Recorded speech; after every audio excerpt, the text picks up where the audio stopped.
سپتامبر سال 2021 تخمین ساعت 03:00 راننده автомашین تمغه شگمن ابراهیموف زویرجان طاهرجانویچ سال تولدش 1991 ساکن جماعت دیهات گلستان نویه رودکی هنگام حرکت از سمت کوچه نعمت قربایف به سمت کوچه مشفقی در روبروی بینای سود شهر دوشنبه قاعده های حرکت راه را تامین کرده نتوانسته پیاده‌گرد مرد شخصیتش نامعلوم تخمین 35-40 ساله را پخش نموده است. در نتیجه پیاده‌گرد جراحات وزن جسمانی برداشته در جای حادثه به هلاکت رسید.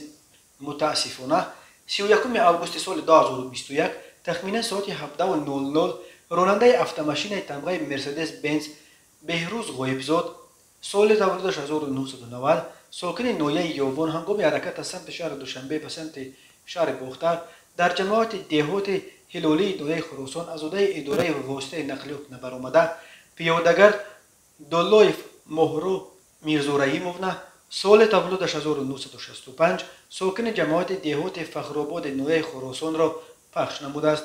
در نتیجه پیاده‌گرد دولایف جراحات وزن جسمانی برداشته در جای حادثه به هلاکت رسیده است.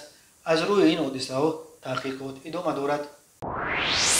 به شعبه وزارت کارهای داخله در شهر وحدت با عریضه زن 30 ساله ساکن جماعت دیهات عبدالواسیف شهر مذکور مراجعت نموده است که 1 سپتامبر سال 2021 تخمین ساعت 14:00 شخصان نامعلوم با راه پنهانی به خانه استقامتیش در آمده از داخل جیوان جواهرات گوناگون طلایی را دزدیده از جای حادثه غیب زده است.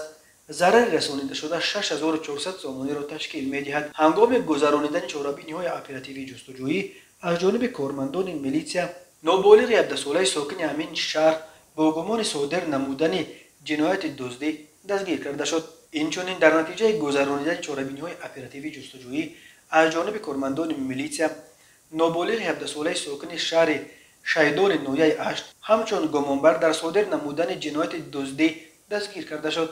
نامبرده شب 28 و 29 آگوست سال 2021 با راه پنهانی از نقطه شستشوی واسطه‌های نقلیات واقع در شهرک شیدان که به مرد 37 ساله ساکن شهرک مذکور تعلق دارد یک عدد محرک تجهیزات شستشوی واسطه‌های نقلیات را دزدیده از جای حادثه غیب زده است.